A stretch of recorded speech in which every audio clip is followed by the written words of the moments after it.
Okay guys, kita on power. Tadi di kir perasan dia ada tulis satu benda yang agak tak syok lah. Mana dia? Dia tulis ni, battery voltage low.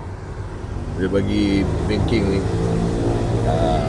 So apa yang kita boleh buat dengan zone test ni?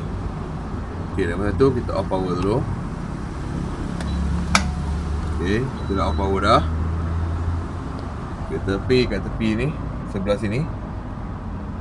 Ini untuk model 368K ya. Nampak ni.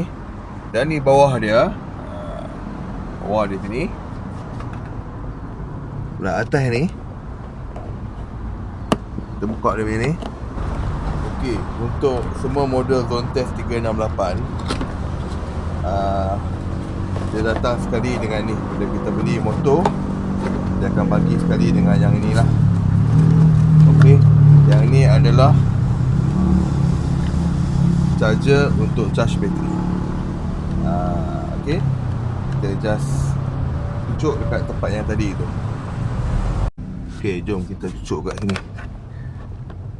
Mana lubang tu? Okey.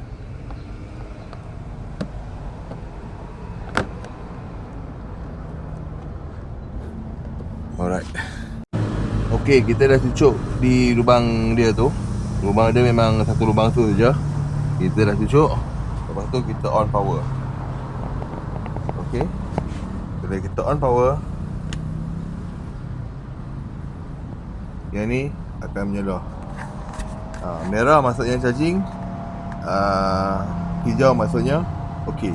So sekarang ni kita bagi dia charging dulu. So kita try buka power tengok. Kalau kita tengah charging, jadi macam mana? Okey, dia keep on power. So dia naik zone test. Sikit sikit ya. Dia dah tak keluar dah, bateri low. So kita bagi dia charge dulu lah.